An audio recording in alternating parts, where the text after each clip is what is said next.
मी प्रभूमध्ये सगळ्यात लहान दास आहे. परमेश्वर त्याच्या वचनाद्वारे आमच्याशी बोलतो. परमेश्वर त्याच्या वचनाद्वारे आम्हाला शिकवतो. हालेलुया.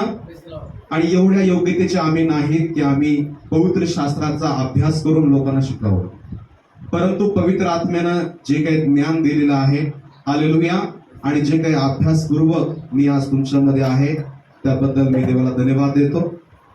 तर प्रियांनो, आम्ही प्रभू येशूला मानणारे लोक आहोत. आम्ही प्रभू येशूला स्वीकार केलेला आहे आणि प्रभू येशूवरती आम्ही विश्वास ठेवलेला आहे.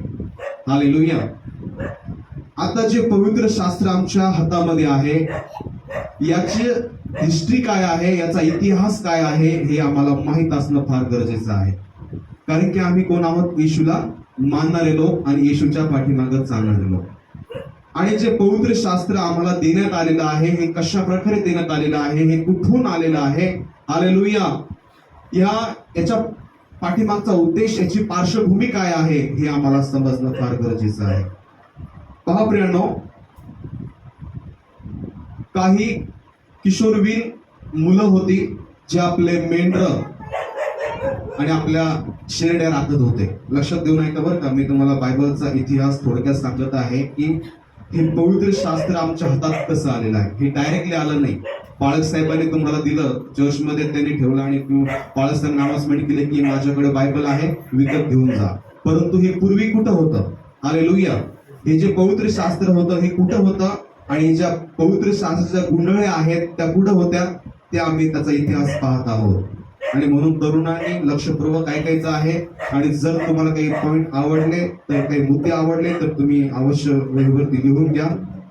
तर प्रियांनो, काही किशोरवयीन मुलं होते जे आपले मेंढर आणि आपल्या शेरड्या राखत होते, ज्याला आता वेस्ट बँक म्हणून म्हणतात. मृत समुद्राच्या, जे मृत समुद्र आहे त्या मृत समुद्राच्या किनारपट्टीवर एक कुमरान नावाचं एक प्राचीन वस्ती आहे. मृत समुद्राच्या एक प्राचीन वस्ती आहे. त्या प्राचीन जी वस्ती आहे कुमरान नावाची, त्या कुमरान नावाच्या वस्तीजवळ काही जे मेंढपाळ होते, आपले मेंढर राखत होते, त्यामध्ये एक मेंढपाळाने एक दगड उचलला आणि त्या खडकामध्ये जे मोठं छिद्र होतं त्या छिद्रात त्याने तो दगड फेकला, त्या मेंढपाळाने. आणि मग तो दगड फेकल्यानंतर तिथं त्याला असा विचित्र आवाज आला. आणि मग त्या एका मेंढपाळाने आपल्या साथीदारांना सोबत घेऊन ते सगळेजण त्या गुहेमध्ये शिरले. ज्या वेळेस ते त्या गुहेमध्ये शिरले, कुमरान नावाच्या प्राचीन वस्तीजवळ जी गुहा होती खडकाची, तेव्हा त्यांना काही मोठे मातीचे भांडे सापडले. काय सापडले? मोठे मातीचे भांडे सापडले.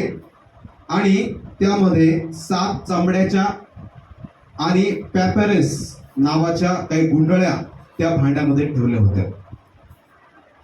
कारण की पवित्र शास्त्र जे आहे, याचं जे लिखाण आहे, हे आम्ही पाहतो की जे चमडा आहे, चर्मपत्र ज्याला म्हणू शकतो आपण, त्या चमड्यावरती, जनावराच्या चमड्यावरती कोरून लिहिलेला गेलेला आहे. हालेलुया. तर प्रियांनो, ज्यावेळेस त्यांना ह्या मातीचे भांडे सापडले, त्यामध्ये त्यांना 7 चामड्या सापडल्या, त्या पेपरेस म्हणजे गुंडळ्या होत्या. आणि जे पुरातन काळाचे जे विक्रय करणारे आहेत त्यांनी हा फलक विकत घेतला. जे विद्वान होते, अनेक विद्वानाच्या हाती त्या गुंडळ्या लागल्या आणि अनेक लोकांनी त्याच्यावरती शोध केला. आणि त्याच गुहेच्या आसपास अशा 10 गुहेमधून त्यांनी पवित्र शास्त्राच्या काही गुंडळ्या शोधल्या. अशा 800 ते 900 आंतरिक गुंडळ्या त्यांना हस्तलेख त्या गुहेमधून सापडलेल्या आहेत. तर अशा पद्धतीने बायबल जे आहे ते एकत्रित करण्यात आलेलं आहे. हालेलुया. Praise the Lord. समजलं का तुम्हाला? कुमरान नावाच्या गावामध्ये एक वस्ती आहे. कुमरान नावाची एक वस्ती आहे. तिथे गुहा आहे आणि त्या गुहेमध्ये काही लेकरांनी काय केलं? दगड फेकला. त्यांना